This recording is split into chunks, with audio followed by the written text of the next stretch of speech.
you. Well, welcome everybody to Phoenix. I'm just kidding. That's not how I talk. Be telling some jokes I've been working on this week. Disclaimer: if I say something that you don't think is funny, but I'm trying to be funny, don't be uncomfortable. Okay?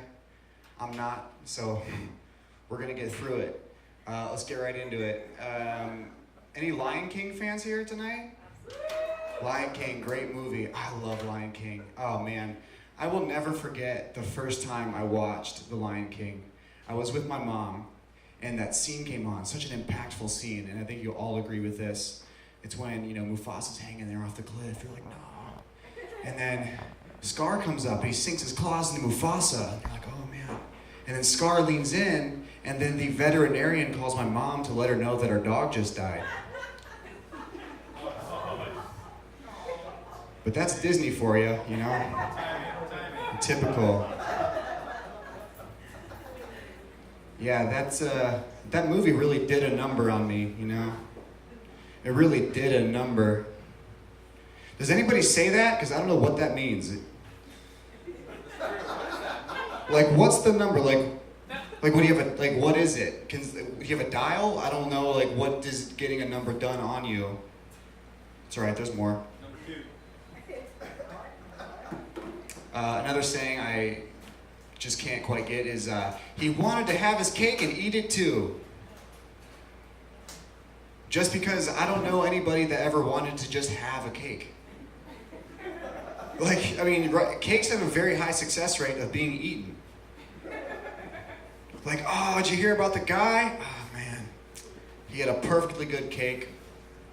And he wanted to eat it, but he also wanted to have it. I refuse to believe that means anything. If you have nothing nice to say, don't say anything at all. What kind of nightmare world would that be? How would anything get done? No, seriously, you could think about it. Sure, there are nice ways to say things, but usually it's a passive-aggressive approach.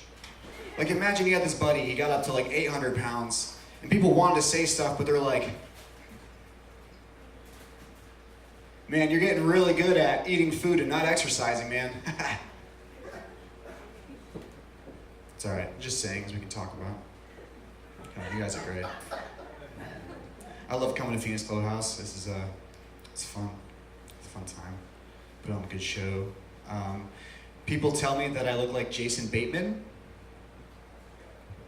I heard someone say that's true. Okay, that's one. And I'm thinking, Jason Bateman, he's an average-looking guy, maybe a little bit above average, so I'll take it. That's fine with me. That's a win. I got a few of those. People also tell me I look like Ed Sheeran. That's exactly what happened. There was one for one each. It happened last night. It's happening tonight, and that's what I'm talking about. Because I was like, Ed Sheeran, he's a nice fella. But, I think he's attractive because he's sweet and talented, not because he's attractive. Sorry if that... So I figured if I could get one Jason Bateman for every one Ed Sheeran, which you just saw happen, I break even, basically, right? One fateful day, my grandma chimed in with her opinion, and she's my grandma, so she's not biased. She's like, Michael, you know who you remind me of? I asked, who, Grandma? She said, Bradley Cooper. Thank you, Grandma. Thank you. Your vote has been tallied and considered. Because I think one Bradley Cooper is worth at least one Jason Bateman and two Ed Sheerans. It's gotta be. It's gotta be. So I held on to that for a while, About a month ago, an older gentleman I work with said, Michael, you know who you look like? I asked who. He said, Bradley Cooper. I was like, oh my God.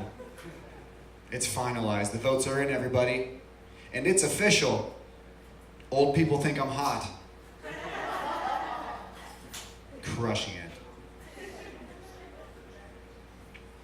Has anybody here ever been to a church lock-in before?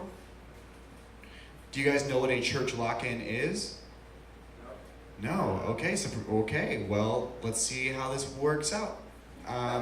So a church lock-in is when, apparently it happens in smaller towns usually. The church, they say, hey, we'll have all the kids over. They're going to have a sleepover at the church. It'll be great for the kids. And we're going to have a sleepover at one of the scariest places you can have a sleepover at. I think church is right up there with like cemetery and abandoned hospital. As far as sleeping in, I don't know.